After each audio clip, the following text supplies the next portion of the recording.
नमस्कार, आप देख रहे हैं आज शंखनाद और मैं हूँ आपके साथ श्वेता सिंह। आखिर क्यों छात्रों के ऊपर लाठीचार्ज किया जा रहा है? छात्रों को मजबूर होना पड़ रहा है इस कड़कती ठंड में अपनी हक की बात करने के लिए रोड पर उतरने को मजबूर हैं छात्र। आखिर क्यों क्यों इन लोगों को इतना ज़्यादा परेशान किया जा रहा है? क्यों ये सरकार से नाराज़ है? इन सभी विषयों को लेकर आज हमारे साथ चर्चा करने के लिए विशेष कार्यक्रम में मौजूद है। मैं आपको मिलवा दूँ, हमारे साथ है डॉक्टर विद्या जी जो कि यूपीएससी एस्पिरेंट हैं, गरिमा जी ये भी यूपीएससी एस्पिरेंट है, ज्ञानेंद्र श्रीवास्तवा ये भी यूपीएससी एस्पिरेंट है, गौरव ठाकुर, सुभाष विद्यार्थी हमारे साथ मौजूद है, राशि सिंह जी हैं हमारे साथ, अजिनत केदार जी हैं और साथ ही अंबर जी हमारे साथ मौजूद हैं। इन सभी से आज हम जानेंगे कि ये क्यों आंदोलन कर रहे हैं, क्यों परेशान हैं और सरकार से क्यों नाराज चल रहे हैं। सबसे पहले आप सभी का बहुत-बहुत स्वागत है आज शंखनाद में। राशि जी मैं आपसे जानना चाहूंगी, सरकार के खिलाफ क्यों भड़का है यूपीएससी के अभ्यर्थियों का गुस्सा?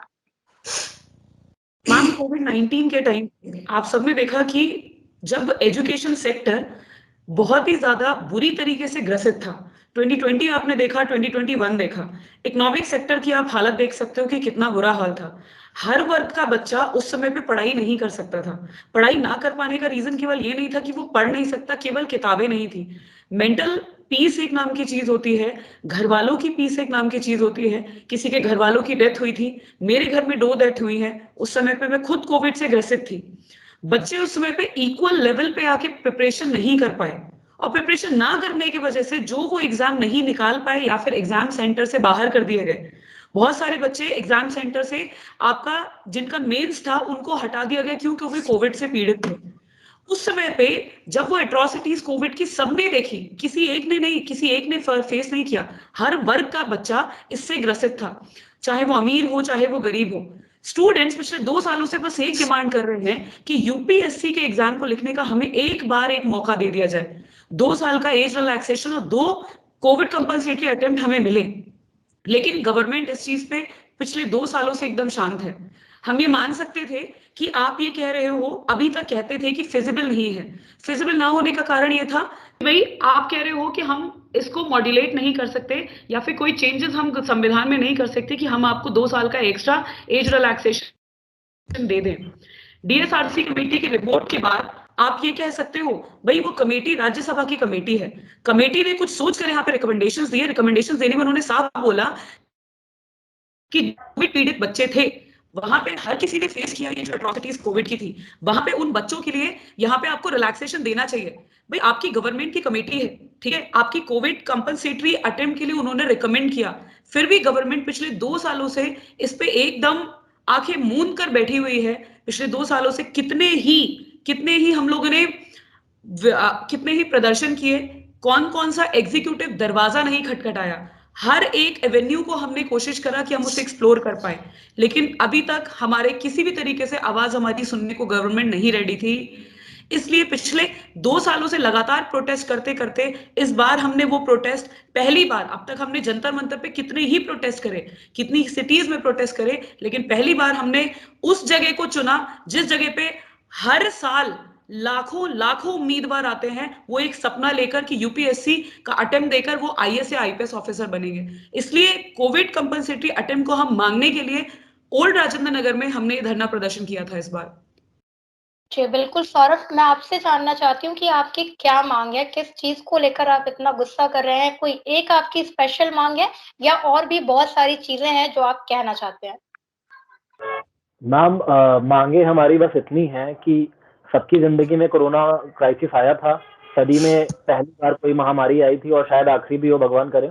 उसके चलते हमें कोविड कंपनसेटरी अटेम्प्ट चाहिए और 2 साल का एज रिलैक्सेशन चाहिए। ऐसा मैं इसलिए मांग रहा हूँ सरकार से क्योंकि एग्जाम के चलते कुछ लोग एग्जाम दे नहीं पाए, कुछ लोग एग्जाम सेंटर में गए, उनके लिए वहाँ व्यवस्थाएं नहीं थी, वो कोविड पॉजिटिव थे, उनको एग्जाम सेंटर से बाहर कर दिया गया। कुछ लोगों के घर में मौतें हो रही थी, कुछ लोग अपने माँ बाप को खो रहे थे। मैं खुद अपने छोटे भाई को मेंस परीक्षा के कुछ दिनों पहले खो देता हूँ। तो ऐसी एट्रोसिटीज के मद्देनजर सेंट्रल गवर्नमेंट यूपीएससी का एग्जाम कंडक्ट करवाती है और सोचती है कि ये फेयर कंपटीशन था, तो मैं इसके बिल्कुल अगेंस्ट हूँ। वो कोई फेयर कंपटीशन नहीं था। 2020-21 हमें कंपनसेट करे सरकार। कोविड में लॉकडाउन सरकार ने लगवाया था, उसको कंपनसेट करते हुए हमें एक्स्ट्रा अटेम्प्ट दे और एज रिलैक्सेशन दे, बस इतनी मांग है मैम हमारी। बिल्कुल, डॉक्टर विद्या, मैं आपसे जानना चाहती हूँ, आप लोगों ने आंदोलन किया था ओल्ड राजेंद्र नगर में, जहाँ पर उम्मीदवारों पर लाठियाँ चलाई गई। ये क्यों किया गया? क्या लगता है आपको? जैसे कि आप सभी को पता है कि यहाँ पे जितने भी यूपीएससी के एस्पिरेंट जो तैयारी कर रहे थे, उन्होंने जो 2 सालों में खोया है उसका वो कॉम्पनसेशन मांग रहे हैं सरकार से। यूपीएससी एक ऐसा वर्ग है जहाँ पे छात्र काफी एजुकेटेड होते हैं, कॉन्स्टिट्यूशन को पढ़ते हैं, तो वो शांतिपूर्ण तरीके से अपना धरना प्रदर्शन कर रहे थे ओआरएन में। जैसे कि राशि जी मैम ने कहा है कि हमने धरना प्रदर्शन काफी बार कर चुके हैं, जंतर मंतर पे देश के हर शहर से लगभग धरना हुआ है। इस बार भी हमने ओल्ड राजेंद्र नगर चुना, जहाँ पे बहुत सारे अभ्यर्थी प्रिपरेशन करते हैं। बिल्कुल पुलिस की परमिशन लेके शांतिपूर्ण तरीके से गांधीयन मेथड्स को अपनाते हुए धरना हो रहा था, जहां पे हम अपनी मांग एकदम पीसफुली सरकार को सुनाना चाहते हैं कि भाई हमारी बात सुने। हम वो स्टूडेंट उस वर्ग में से नहीं है जो वायलेंस में बिलीव करते हैं और अपनी खुद की पब्लिक प्रॉपर्टी को हानि पहुंचा के हम देश की सेवाएं में जाएं, ऐसा हमारा कोई मकसद नहीं है। एकदम शांतिपूर्ण धरने के साथ दूसरे दिन का जो प्रदर्शन था उसमें काफी ज्यादा हमें पुलिस के द्वारा मारपीट की गई, लाठीचार्ज किया गया। एक यही था कि एक शांतिपूर्ण आंदोलन को जिस तरह से उन्होंने हटाया है, इस पे हमारा विरोध है। पुलिस के प्रति हमारा ज्यादा नहीं है, लेकिन हम सरकार से चाहते हैं कि इस तरह का जो बर्ताव यूपीएससी एस्पिरेंट के साथ किया गया, बिल्कुल नैतिक जो हमारी डिमांड थी उसको सुनने के बदले उधर से कोई प्रतिनिधि आता जो हमसे बात करता, इनमें से कुछ भी नहीं हुआ, बल्कि हमारे ऊपर लाठीचार्ज किया गया। तो मेरा यही सरकार से प्रश्न है, क्या हम लाठीचार्ज डिजर्व करते हैं? क्या इस देश की लड़कियां, इस देश के यूपीएससी एस्पिरेंट, इतने सारे लोग जिन्होंने, हम लोगों ने, जैसे मैं खुद डॉक्टर हूं, मैंने कोविड में इतना देश की सेवा दी है, क्या देश की सेवा का ये प्रतिफल है? क्या आज हम यहाँ पे पुलिस की लाठी खा रहे हैं? तो ये जो कॉम्पनसेशन हम मांग रहे हैं हमारी सेवाओं को लेके जो हमने कोविड में देश को दी है, और आज जब हम सेवाओं का अवार्ड चाहते हैं उसके बदले हमें लाठियां मिल रही हैं। जी, बिल्कुल। अजीनत केदार जी, मैं आपसे जानना चाहती हूँ कि आप लोग कितने लंबे समय से तैयारी कर रहे हैं यूपीएससी की? मैडम मैं 4-5 साल से तैयारी कर रहा हूँ यूपीएससी की। मेरा ये लास्ट अटेम्प्ट था 2020 में, जब कोविड कोरोना गाइडलाइंस गवर्नमेंट ने डिक्लेयर कर दी थी। मैडम ये जो है एक काइंड ऑफ बिट्रेल हमारे साथ हुआ है, यानी कि जब जितेंद्र सिंह जो डीओपीटी मिनिस्टर है वो सुप्रीम कोर्ट में जाके लास्ट अटेम्प्ट, यानी कि आपका अगर लास्ट अटेम्प्ट हो और आपको ये बोल दिया है सुप्रीम कोर्ट में जाके कि आपको नेक्स्ट अगर आपको कोविड इन्फेक्शन है तो आप बाद में एग्जाम दे सकते हो, और फिर बाद जब नोटिफिकेशन आता है तो हमारे लिए कोई भी सुविधा नहीं होती है, और जब हम जाते हैं तो वहाँ वो बोल देते कि नॉट फिजिबल है। तो हम सुप्रीम कोर्ट में गए, सुप्रीम कोर्ट में 2-3 केसेस हुआ, उसमें अभिषेक आनंद सिन्हा का जो केस है उसमें ये वर्डिंग भी दे दी कि शो सम लेने से इनके साथ थोड़ा नरमाई से पेश आए। मगर बात वही है कि हमेशा अगर पार्लियामेंट में किसी से भी अगर आवाज उठाई जाती है तो वही रिप्लाई आता है, it is not feasible. Supreme court में हर एक चीज का, हर एक रूल्स रेगुलेशन जो भी लॉज है, all India services rule, civil services rule, सब क्रॉस चेक हुआ, फिर भी कुछ नहीं हुआ। गवर्नमेंट कुछ भी नहीं सुनना चाहती, और एक पैरिटी का मामला है मैडम, यानी कि अभी आप समझिए कि एक बंदे को कोविड हुआ, अभी हमारे जो दोस्त है अजीत दोस्त सौरभ जी, उनके भाई का देहांत हो गया था। आप सोच लीजिए, ये अगर उनको ये पूछा जाए, अरे भाई आपको तो क्वालिफाई करना था, आपने आपने आप कैसे अपने दुख में रह गए, आप कैसे इमोशनली डिस्टर्ब हो जाते हो, आपने क्यों नहीं क्वालिफाई किया? ये कौन सा तरीका है गवर्नमेंट का? और रही बात छात्र नीति की, 18 से ज्यादा स्टेट में अगर ये दिया जाता है, सबको रिलेशन दिया जाता है, हम भी भारतीय नागरिक है, वो भी भारतीय नागरिक है, बात यही है। इसीलिए ये आंदोलन चल रहा है कि ये न्यायपूर्ण डिमांड है और हमारे साथ अन्याय हो रहा है, सेलेक्टिवली अन्याय हो रहा है। बस कुछ चीजें हैं जो मिसअंडरस्टैंडिंग है, मिसकम्युनिकेशन है, जो अपर लेवल पे DoPT minister as well as PM office, इनके बीच में ही कुछ हमारी जो डिमांड है वो सही से कन्वे नहीं हो रही है। इसीलिए ये हम बिल्कुल 18 बार जंतर मंतर पे हमने प्रोटेस्ट किया। ये जो हमारा ओआरएम का प्रोटेस्ट था पूरे इस साल के छात्र आंदोलन का भारत में सबसे बड़ा आंदोलन ये हो गया। इसके बाद भी हम इससे भी बड़ा आंदोलन करने वाले हैं। हमारा मानना यही है कि अन्याय है और इस अन्याय को बिल्कुल एड्रेस होना ही चाहिए। That's it. जी, बिल्कुल। गरिमा, मैं आपसे जानना चाहती हूँ कि क्या अधिकारियों की लापरवाही का खामियाजा अभ्यर्थियों को भुगतना पड़ रहा है या फिर इसमें सरकार का दोष है? कहाँ पर आपको लगता है कि गलती हो रही है? मैम मेरे हिसाब से तो गलती सरकार की ही कहूंगी मैं। देखिए मैम, अधिकारियों का तो इसमें कोई दोष नहीं है, क्योंकि अगर हमारे खिलाफ ऐसी पुलिस कार्रवाई करी गई है तो ये ऑर्डर ऊपर से ही आए होंगे, क्योंकि इतना बड़ा कदम पुलिस अधिकारी खुद से तो ले नहीं सकते हैं। मैम गवर्नमेंट की ऊपर से मैं कहूंगी कि ये चीज ना गवर्नमेंट की एक संवेदनहीनता ही कहूंगी मैं, कि सरकार हमारे प्रति इतनी सेंसिटिव नहीं है, यूथ के प्रति, विद्यार्थियों के प्रति। तो मैम मैं तो सरकार का ही इसमें दोष मानती हूँ, क्योंकि देखिए जैसे कि अभी बताया कि हम लोगों ने इतनी एग्जीक्यूटिव मीट्स वगैरह करी हुई हैं, हम लोगों ने सुप्रीम कोर्ट का भी हमने रुख किया हुआ है, बट उसके बाद भी गवर्नमेंट मानने को तैयार नहीं है। मैम मैं एक चीज और ऐड करना चाहती हूँ कि अगर देखा जाए तो मैम लोकतंत्र के जो प्रमुख स्तंभ होते हैं वो 3 स्तंभ होते हैं, हालांकि चौथा मीडिया होता है, बट मैं पहले 3 स्तंभों की बात करना चाह रही हूँ, कार्यपालिका, न्यायपालिका और विधायिका। देखिए मैम न्यायपालिका हमारे साथ है, क्योंकि सुप्रीम कोर्ट ने कहा है कि इनके लिए लीनियंट व्यू आपको लेना चाहिए, उनको अटेम्प्ट मिलना चाहिए। मैम विधायिका हमारे साथ है क्योंकि संसद में बहुत सारे ऐसे एमपीज हैं जिन्होंने हमारा मैटर हमारे फेवर में उठाया है और उन्होंने संसद से गुहार लगाई है कि इन बच्चों को अटेम्प्ट दिया जाना चाहिए। दूसरा जो माननीय सुशील कुमार मोदी जी हैं, उनकी अध्यक्षता में पार्लियामेंट्री जो कमेटी की रिपोर्ट बैठी है, रिपोर्ट आई है, उसमें भी उन्होंने कहा है कि इनको अटेम्प्ट दिया जाना चाहिए। तो मैम फिर कार्यपालिका को बताइए क्या दिक्कत है, क्योंकि अगर विधायिका हमारे साथ है, न्यायपालिका हमारे साथ है, तो कार्यपालिका का कर्तव्य नहीं बनता कि वो कम से कम एक बार तो हमारे मैटर को देखें, एक बार तो उदार रुख अपनाएं। तो मैम मैं तो इसमें सरकार का ही दोष कहना चाहूंगी, अधिकारी का तो मैं नहीं बताऊंगी इसमें। बिल्कुल, ज्ञानेंद्र मैं आपसे जानना चाहूंगी, आपको क्या लगता है कि यूपीएससी एस्पिरेंट्स की मांग को अनसुना क्यों जा रहा है? क्या अभ्यर्थी जो है वो किसी राजनीति का शिकार हो रहे हैं? मैम देखिए, मैं इस पूरे मोमेंट से, मैं 2020 मेरा आखिरी अवसर था और 2020 से हम लोग फाइट कर रहे हैं।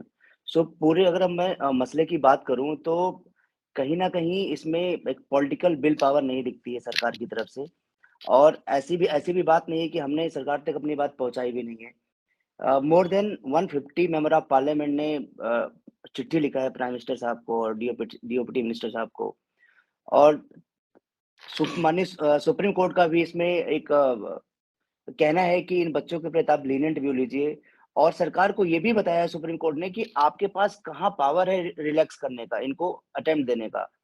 तो जब जुडिशरी कह रही है, इतने मेंबर ऑफ पार्लियामेंट कह रहे हैं, मिनिस्टर्स कह रहे हैं, बहुत सारे पत्रकार बंधु कह रहे हैं, तो मुझे लगता है कि और क्या बचा है इस देश में, इस लोकतंत्र में, और किस तरीके से अपनी बात पहुंचाए हम ऊपर। मैं 4 अक्टूबर 2020 को प्रीलिम्स का एग्जाम था, 30 सितंबर को मैं कोविड पॉजिटिव हो गया, 1 तारीख को मुझे ऑक्सीजन सिलेंडर लगा हुआ था घर पे।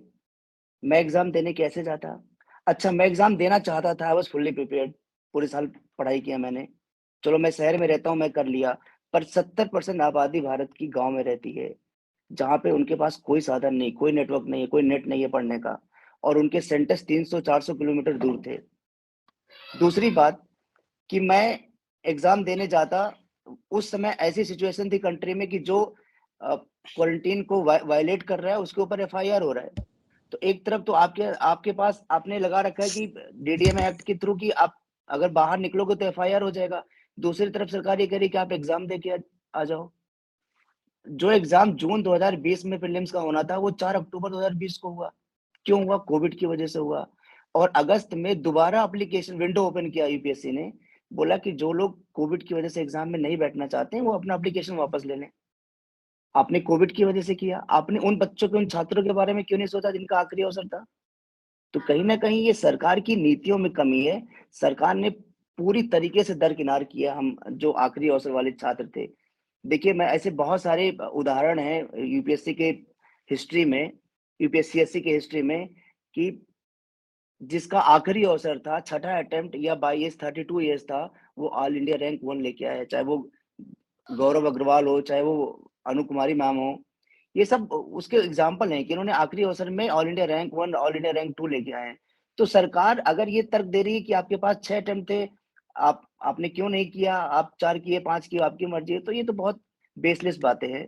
दूसरी बात मैं ये कहना चाह रहा हूँ मैम कि अब हम रुकने वाले नहीं हैं। ये मोमेंट अब बहुत बड़ा मोमेंट होगा, अब बहुत हो गया मैम। ये वेलफेयर स्टेट है, ये डेमोक्रेसी है। अगर सरकार यहाँ नहीं सुनती हमारी तो हम क्या करेंगे, कहाँ जाएंगे? फिर हम सड़कों पे उतरेंगे। अगर हम वायलेंस होते हैं, हम वायलेंस करते, जैसे आपने देखा होगा अग्निवीर में और रेलवे में क्या क्या नहीं हुआ, गाड़ियां जलाई लोगों ने, बहुत कुछ किया, पर हम उसको बिल्कुल भी सपोर्ट नहीं करते हैं। और एक दिन में सरकार मान गई उनकी बात को। तो क्या हम जिस सरकार को हमने चुन के बैठाया है गद्दी पे, क्या हम उनसे यही उम्मीद करें कि जब हम प्रॉब्लम में फंसे तो अब हमको छोड़ दो, साइड कर दो?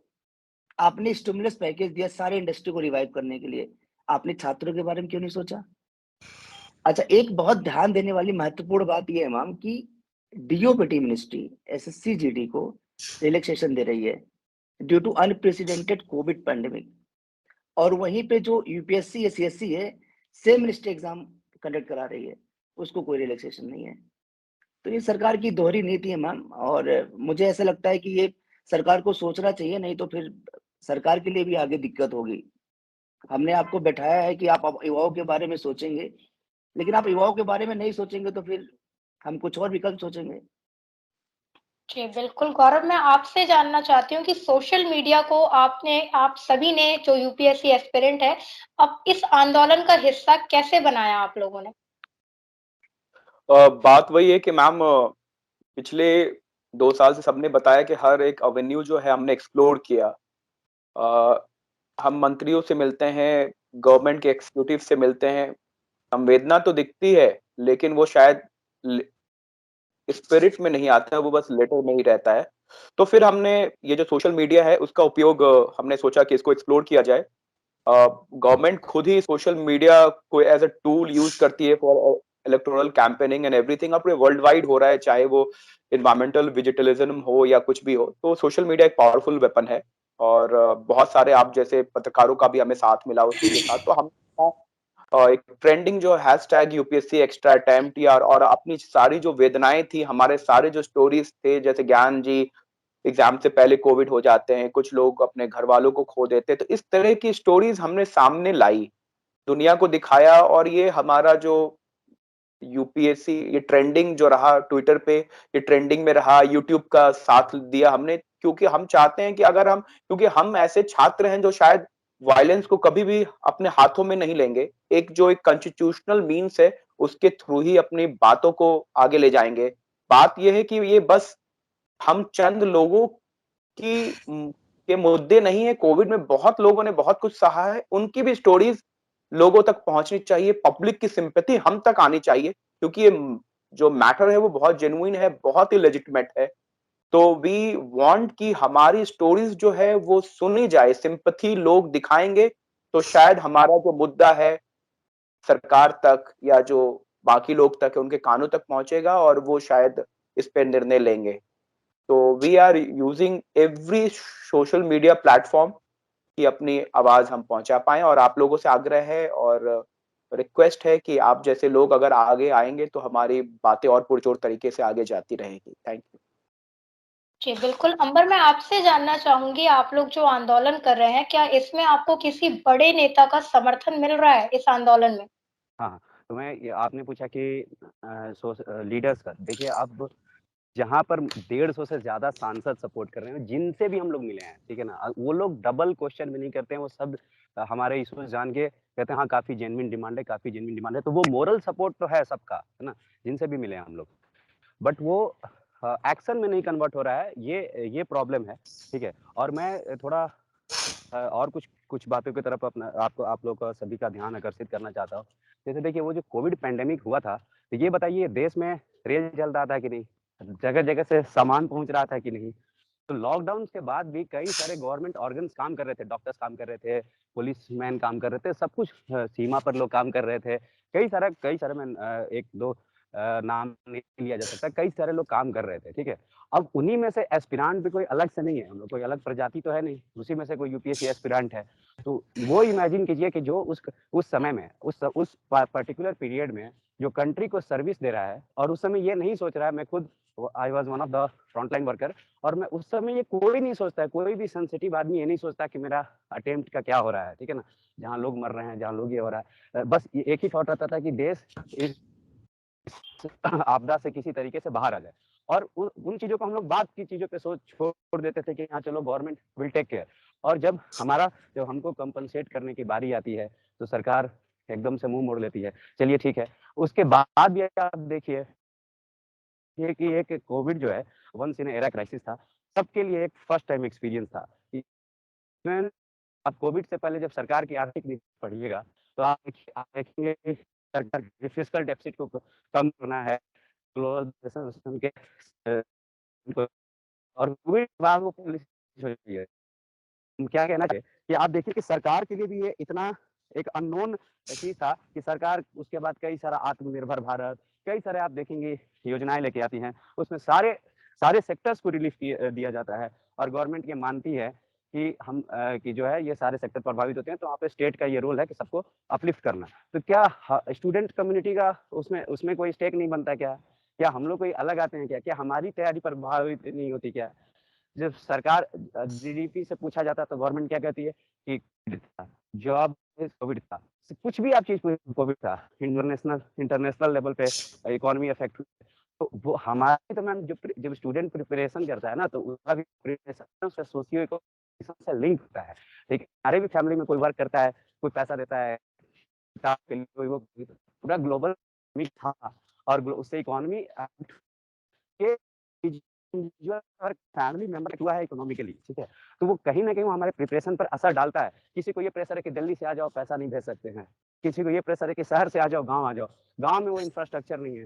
क्या गवर्नमेंट का हेल्थ इंफ्रास्ट्रक्चर रेडी था क्या? रेडी था, अगर होता तो इतने डेथ कैसे हो गए? क्या कोविड में मिसमैनेजमेंट नहीं था क्या?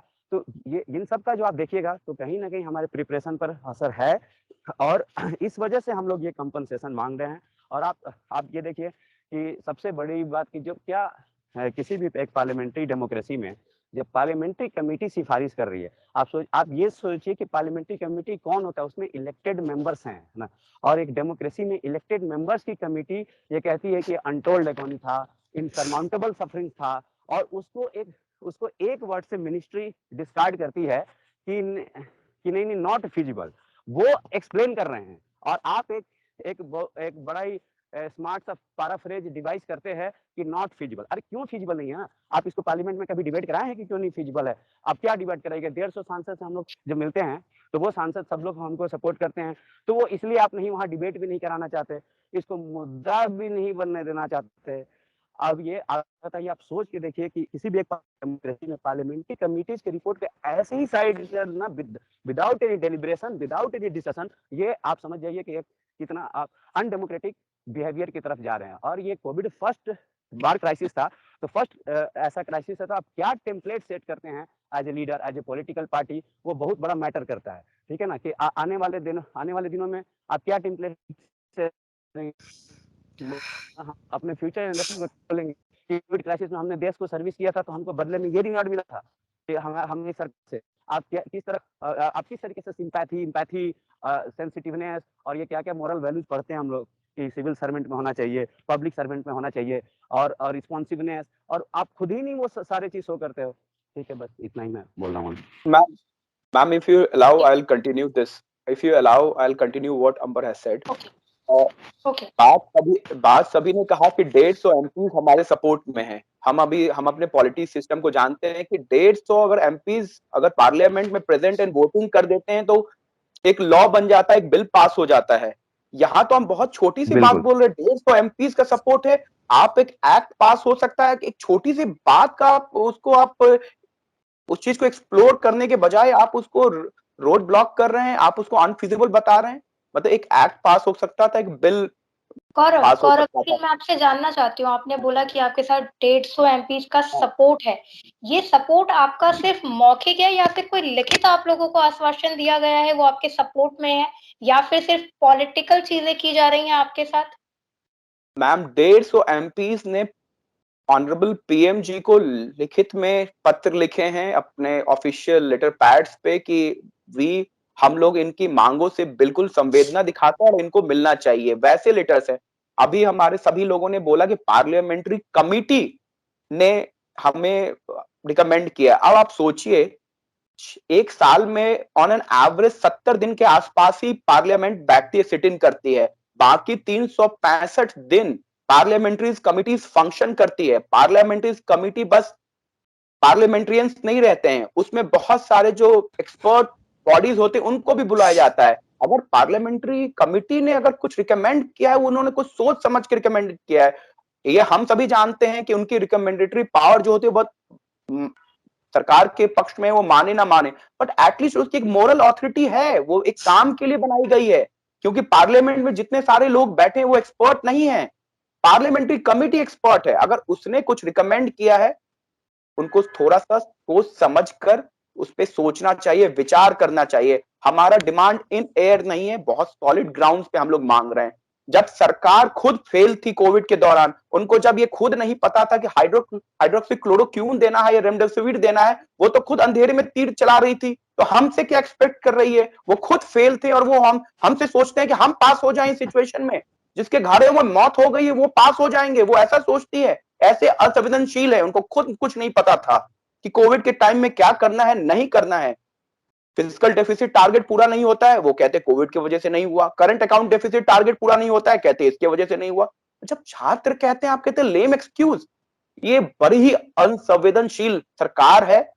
तो बात वही है, हमने अभी तक सारी मांगे जो हैं बहुत ही एक तरह से लेजिटिमाइट वे से मांगा है। अब बात हो गई सड़कों पे उतरने का, हम उतरेंगे। अब बस ये मैटर यूपीएससी छात्रों का नहीं रहेगा, सारे छात्रों में रोष है। हम सभी सड़क पे आएंगे अपनी डिमांड्स को लेकर और सरकार के जरे हिला देंगे हम।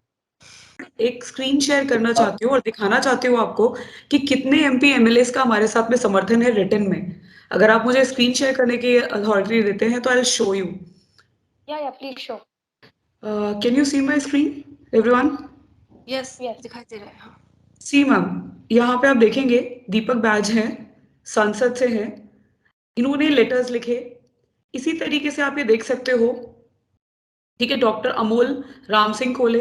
इसके बाद आप यहाँ पे नेक्स्ट देख सकते हैं, हमारी ये जितेंद्र सिंह के लिए लिखा गया था, ठीक है, आप ये देख सकते हैं डॉक्टर अमोल कोले ने लिखा था, प्रदीप जी ने लिखा हुआ है।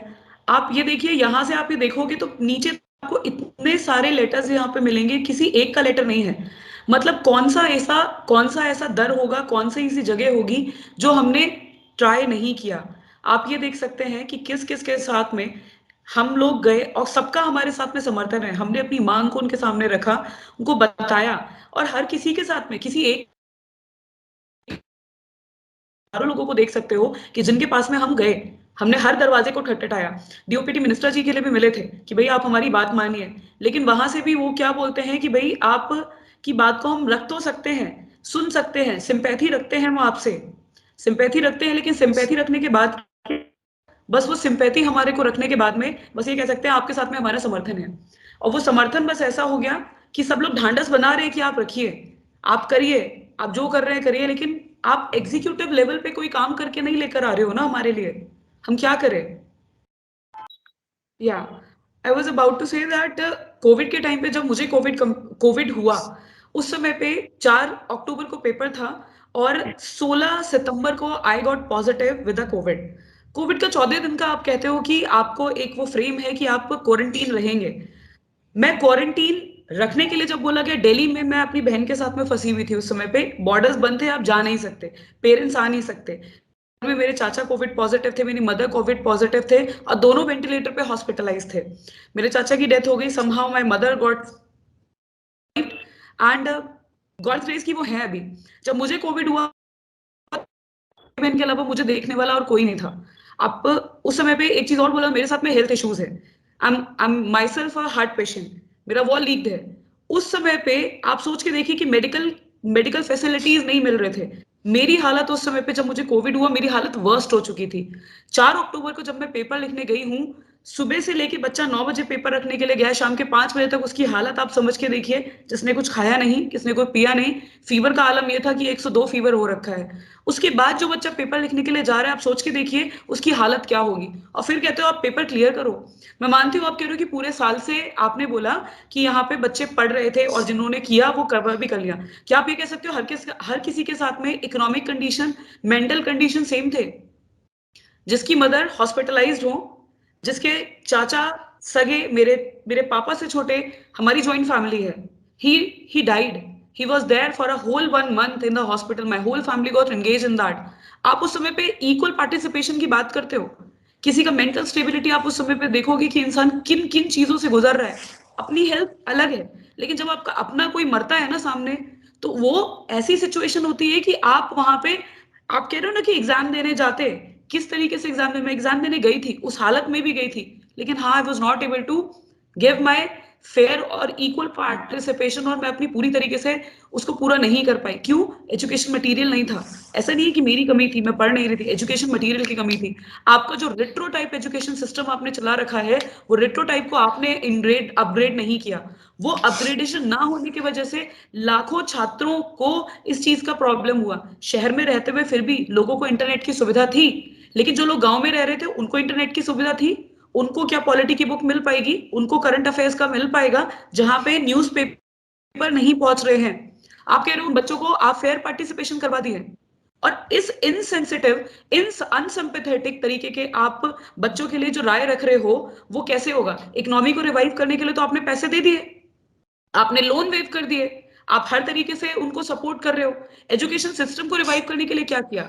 आपने 10th और 12th के बच्चों को प्रमोट कर दिया, आपने ग्रेजुएशन के बच्चों को प्रमोट कर दिया, विदाउट एग्जाम लिखे और उनको पासिंग मार्क्स मिल गए on the basis of what they have done prior. But later on हमारे साथ में क्या?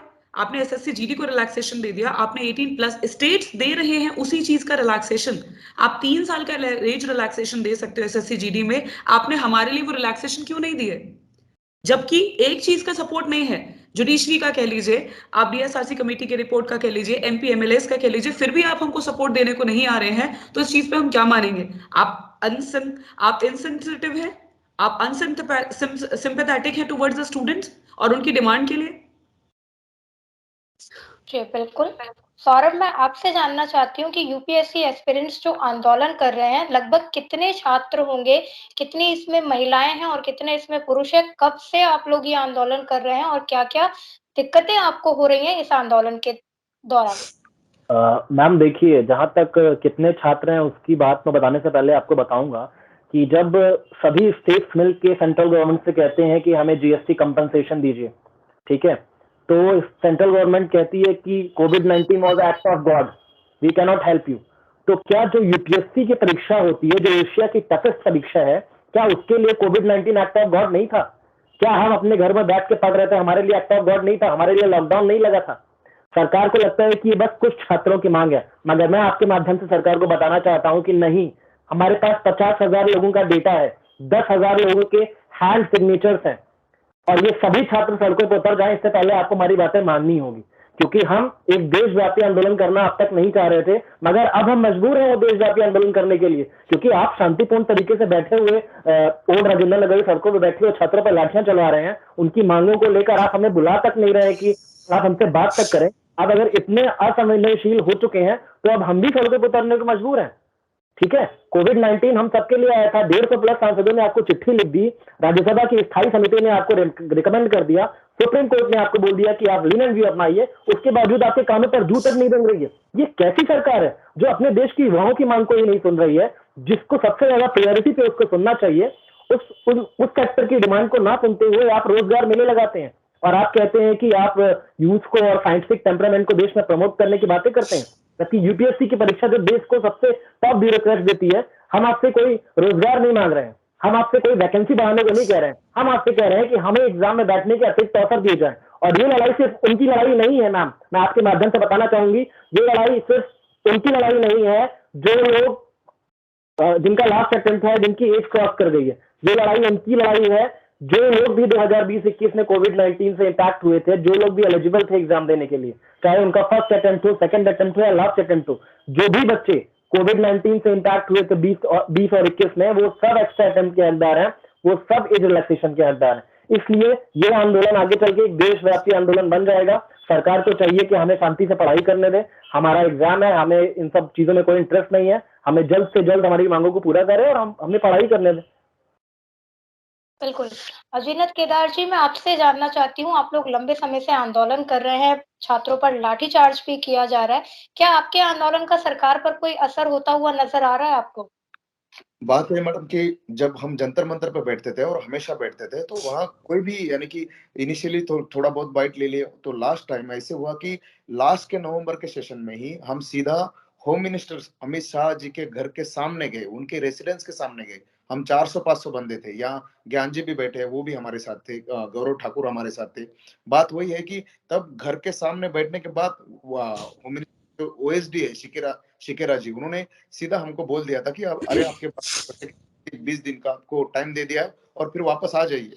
और जब 20 दिन के बाद 4-5 लोग उनसे मिलने के लिए जाते तो वो बोलते थे अरे नहीं, अभी कुछ नहीं हो रहा है, तुम चले जाओ। और जब क्यों नहीं हो रहा है ये पूछना चाहते थे, तब सबको उठा दिया और बाहर दूर जाके रख दिया।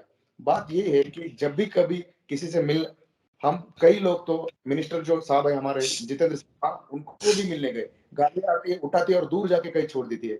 बात ये है कि कितनी बार डिटेंशन किया छात्रों का, कितनी बार उस दिन पीसफुल बैठे थे, जबरदस्ती से हम सब लोगों को उठा दिया। हमारे आंदोलन में उस दिन 4 से 5,000 लोग जुड़े थे।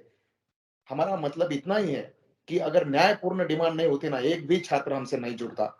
बिल्कुल न्यायपूर्ण डिमांड है, इसलिए सब जुड़ रहे और इसलिए हम ये कहना चाहते हैं। और एक बात जो सेंस है ना, सेंस यानी कि अगर हम किसी को चुन के देते, तो जब भी कोई वो डिसीजन ले, उसके पीछे कोई लॉजिक होना चाहिए, कोई रीजनिंग होनी चाहिए। आप सोच सकते हैं कि 18 से ज्यादा स्टेट, वहां के रिप्रेजेंटेटिव मेरे कॉन्टैक्ट में है। मैं खुद महाराष्ट्र में कोविड की फाइल लेके भाग रहा था इधर उधर, 1 महीने के अंदर कोविड रिलैक्सेशन दे दिया।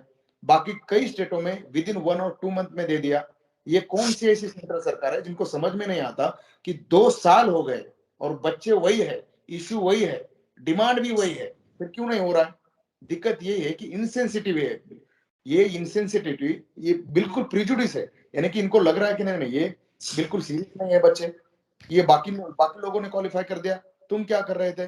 तुमको कोविड हुआ था तो तुम्हारी मजबूरी थी, हमारी कैसे मजबूरी? इतना घटिया तरीका है ये सरकार का। यानी कि हम किस लेवल पे कहे उनसे, ये आपका प्लेटफॉर्म है इसलिए कुछ नहीं कहते। यहाँ हम इतना ही बताते हैं कि कई लोगों ने ऐसे रिटर्न में लेटर दिए कि सर हमें अगर सरकार ने हम सुसाइड कर देंगे, इतना तक हो चुका है, हमने वो भी लेटर दे दिए। मगर हमारे सर जितेंद्र सर किसी का नहीं सुन रहे। बात यही है कि इतनी सेंसिटिविटी की बात है, कोविड की बात है, सबको सुननी चाहिए, इमीडिएटली डिसीजन लेना चाहिए। सुप्रीम कोर्ट बोल रहा है, डिपार्टमेंटल स्टैंडिंग कमेटी जिसमें सब पॉलिटिकल पार्टी और सब नेता होते हैं, और जो इमिनेंट नेता है यानी कि श्री शरद पवार जी है, जो एक्स प्राइम मिनिस्टर देवेगौड़ा जी है, ऐसे नेताओं ने जिन्होंने पूरा पॉलिटिक्स, इंडियन पॉलिटिक्स का पूरा 40-50 साल से वो काम कर रहे हैं, उन्होंने भी लेटर लिखने के बाद ये बोल रहे हैं कि नहीं हम नहीं करेंगे। क्यों नहीं करेंगे?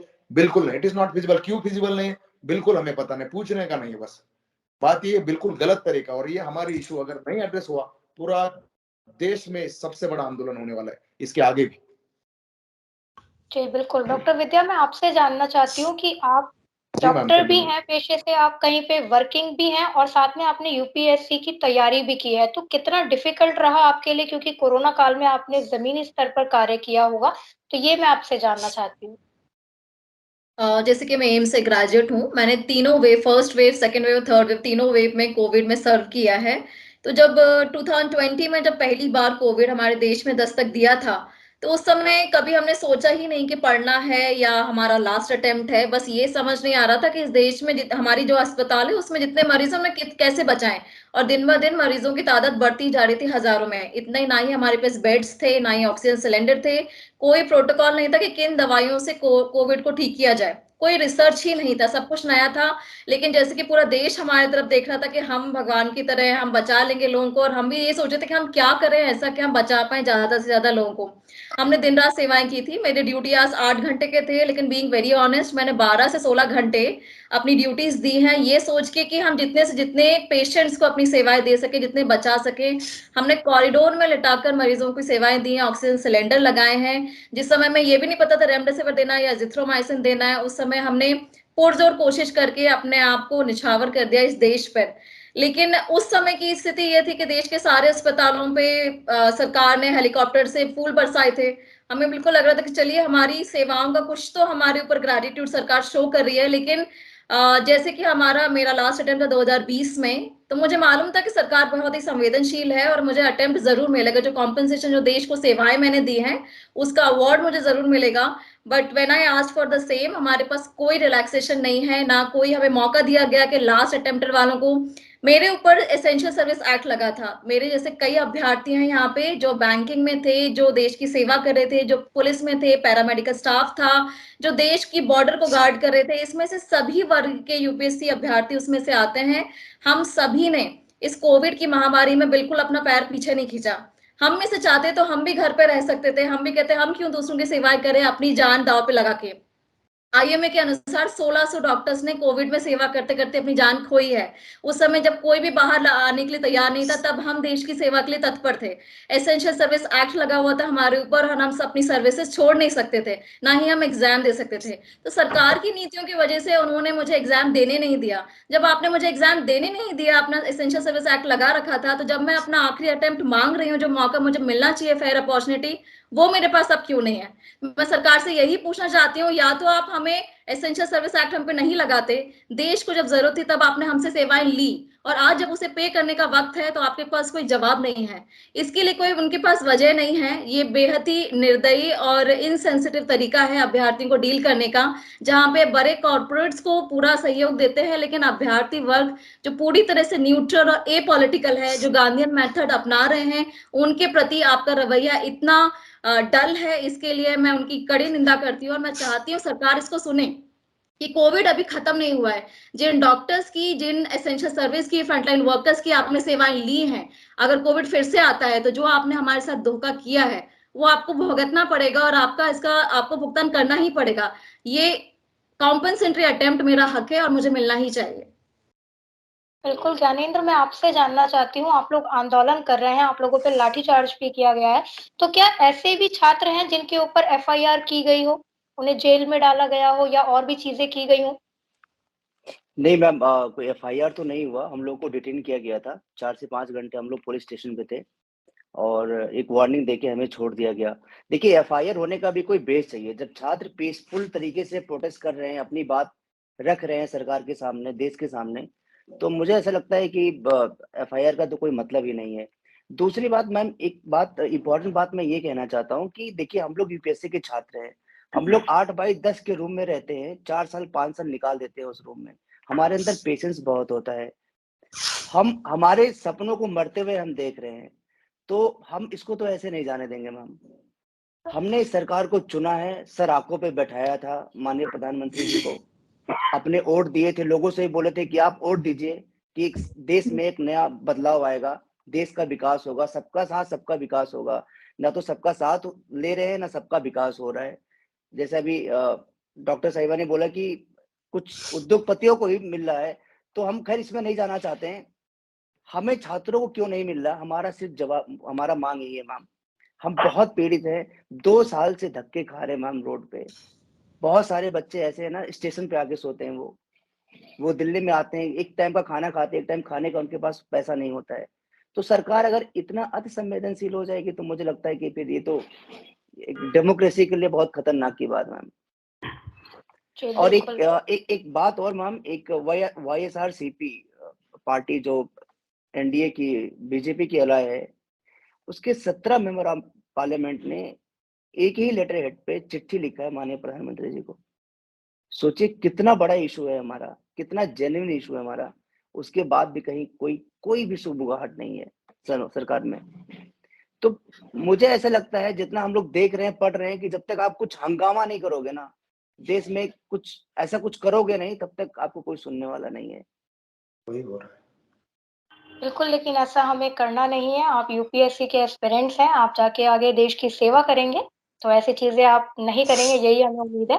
अंबर जी, मैं आपसे जानना चाहती हूँ कि आप लोग कितने लंबे समय से आंदोलन आप कर रहे हैं? अभी तक टोटल कितने आंदोलन आप कर चुके हैं?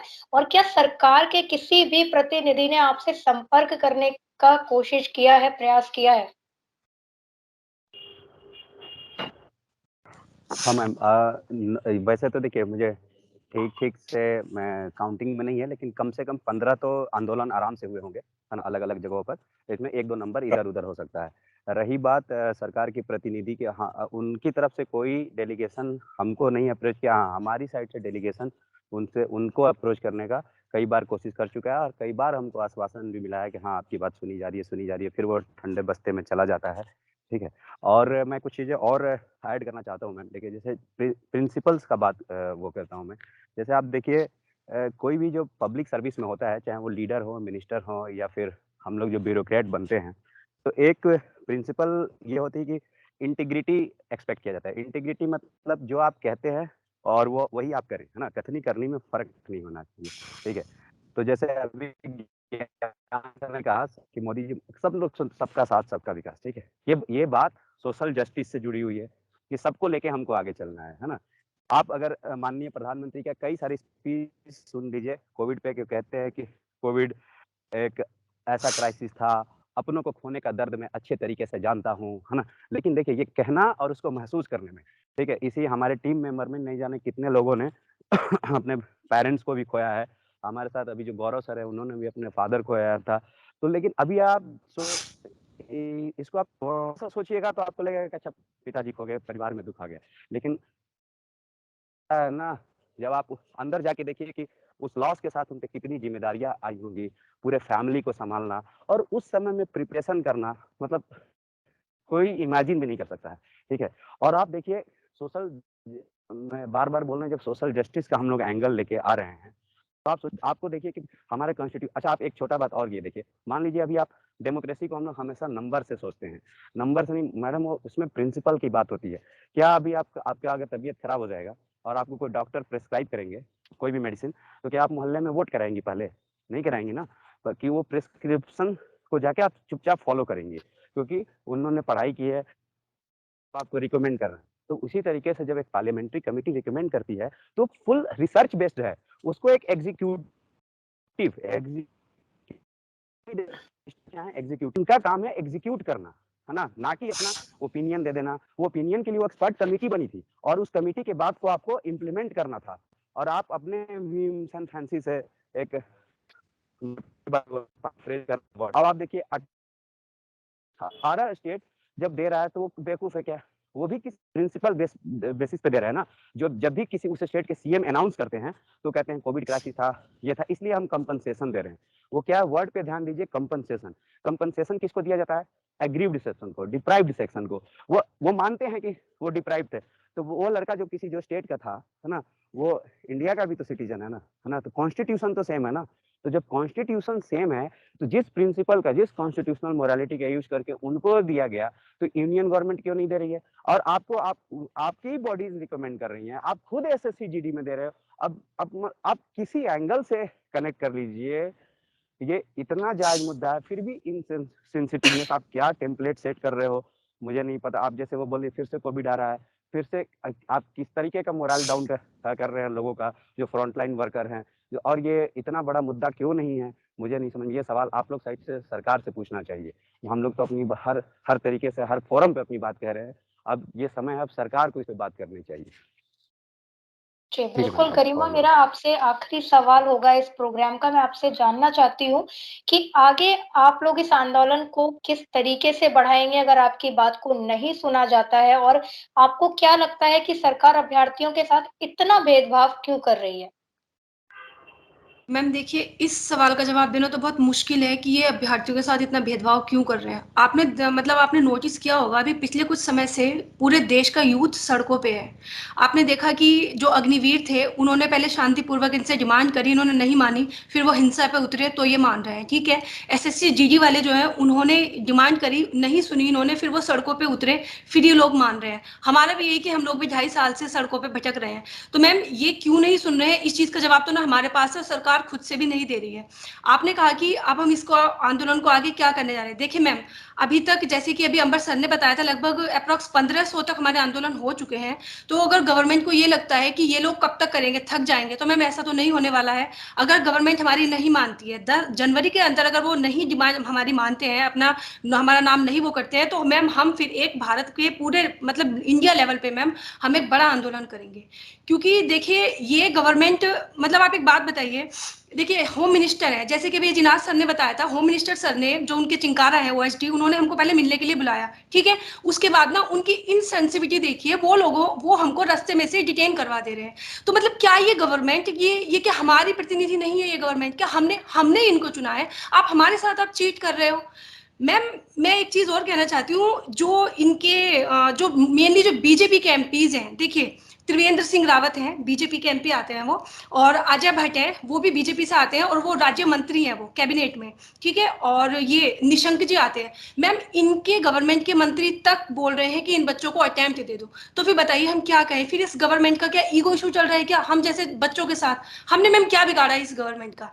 मैं एक चीज पे और मैं आपकी मतलब ध्यान दिलाना चाहूंगी मैम, इसको गवर्नमेंट एक और आयाम देके सोच सकती है। देखिए जो महिलाएं होती है ना मैम, सब जानते हैं कि इस कोविड में महिलाओं पर दोहरी मार पड़ी है, ठीक है। एक तो कोविड, एक तो उनकी अपनी पढ़ाई की मार अलग, ठीक है, दूसरा उनके ऊपर जो कोविड में उनके घर में बीमार थे उनकी सेवा का अलग। एक चीज है कि वैसे ही हमारे देश में महिलाओं को समान अवसर नहीं मिलते हैं आगे आने के, पढ़ाई करने के। कैसे मुश्किल से हम लोग समाज से लड़ लड़ के यहाँ तक आते हैं कि हम लोग तैयारी करते हैं सिर्फ किसी के अपने ख्वाब पूरा करने के लिए। तो मैम गवर्नमेंट को जैसे कर तो रही है, बेटी बचाओ बेटी पढ़ाओ, दुनिया भर की योजना तो उन्होंने चला रखी है, बट वो योजना है ना सिर्फ इनके कागजों पे ही है। आज तक ये कुछ ढंग से इंप्लीमेंट कर रहे हैं? बताइए। अगर ये जरा सी भी गवर्नमेंट अगर महिलाओं के प्रति सेंसिटिव होती ना मैम, तो ये ना हमको अटेम्प्ट इनको अब तक ना दे देना चाहिए था। बताइए जरा, ये जो हमारे एसेंशियल सर्विसेज थे उसमें जैसे भी मैम ने बताया, इन्होंने एसेंशियल सर्विस एक्ट लागू कर दिया था, सर्विसेज तो आपने ले ली, महिलाओं की आप बात कर रहे हैं, बट मैम ये सरकार की हमसे मैम हमारी बहुत बड़ी नाराजगी है इस गवर्नमेंट से। हम ना तो अपना आंदोलन रोकने जा रहे हैं जब तक ये हमको अटेम्प्ट नहीं देते, चाहे मैम हमको भटकना पड़े सड़कों पे उतरना पड़े, कुछ भी करना पड़े, हम मैम अटेम्प्ट लिए बगैर यहाँ से हम तो हिलने वाले हैं नहीं। और मैम गवर्नमेंट को, हमारे माननीय प्रधानमंत्री जी को कम से कम इतना सेंसिटिव तो होना चाहिए, जिस यूथ ने उनको अपनी सलाखों पे बिठाया, क्या उनकी इतनी रिस्पॉन्सिबिलिटी नहीं बनती कि मैं इनकी सुनूं? और आप एक चीज देखिए ना, कोई अगर कोई एक बंदा उठा देना ये पूरे कंट्री से जो हमारे अगेंस्ट में हो तो हम माने। बताइए मतलब क्या आपके देश में एमपीज की कोई वैल्यू नहीं है? 150 प्लस जिन एमपीज ने हमारे फेवर में दिया है, क्या उनकी कोई वैल्यू नहीं मानते हैं आप? न्यायपालिका की आपकी नजरों में कोई वैल्यू नहीं है कि आपको सुप्रीम कोर्ट के जज माननीय खानवेलकर थे उस समय पे जब हमारा केस गया था, मैम क्या इनको ये नहीं है कि अगर जज कह रहे हैं कि आप उदारता दिखाइए तो ये नहीं दिखा सकते हैं? जज को तो हमने नहीं चुना ना मैम, जो हमारे प्रतिनिधि है, प्रतिनिधि तो ये है मैम हमारे, तो इनको ये चीज सोचनी चाहिए ना। बट बहुत ही असंवेदनहीन सरकार है ये मैम, मतलब मैं तो बहुत ही ज्यादा डिसअपॉइंट हूँ इस सरकार से, और मेरे पास तो शब्द भी नहीं है कि अब मैं क्या बोले, क्योंकि 2.5 साल से हम लोग बोल ही रहे हैं मैम, थक गए हम लोग, बोलते बोलते भी थक गए। बट मैम हम रुकने नहीं वाले हैं, हम अगर नहीं हमारी गवर्नमेंट मांग मानती है तो फिर हम एक इंडिया लेवल पे अपना बड़ा आंदोलन छेड़ेंगे। जी, बिल्कुल, बहुत-बहुत धन्यवाद आप सभी का हमारे साथ जुड़ी हैं गरिमा जी, राशि जी, डॉक्टर विद्या जी, सौरभ जी, गौरव जी, अंबर जी, ज्ञानेंद्र जी और अजिनत केदार जी, आप सभी का बहुत-बहुत धन्यवाद। बिल्कुल, सरकार आखिर क्यों नहीं सुन रही है? न्याय के लिए न्यायपालिका जब कह चुकी है कि उदारता दिखाई जाए, इसके बाद भी केंद्र सरकार के कानों पर जूं नहीं रेंग रही है। आखिर इसका कारण क्या है? क्यों अभ्यर्थियों को अनदेखा किया जा रहा है, इनकी मांग को दरकिनार किया जा रहा है, ये भी एक सोचने वाला विषय है। और बहुत बड़ा सवाल भी है कि कोरोना काल में जिन विद्यार्थियों ने, जिन अभ्यर्थियों ने इतनी मेहनत के बाद अपने परिवार में लोगों को भी खोया, इस तरह की आपदा का सामना किया, वो सिर्फ एक छोटी-सी गुहार लगा रहे हैं, जिसको सुनने की बजाय उनको डिटेन किया जा रहा है, उन पे लाठीचार्ज किया जा रहा है। तो कहीं न कहीं सरकार को आगे बढ़कर इस मुद्दे को संज्ञान में लेकर इस पे कार्य करना ही होगा। और हमारे साथ आप सभी का जुड़ने के लिए फिर से एक बार बहुत-बहुत धन्यवाद। हमारे सभी दर्शकों का बहुत-बहुत धन्यवाद। इसी तरह आप देखते रहिए आज श्रृंखला। Thank you so much ma'am.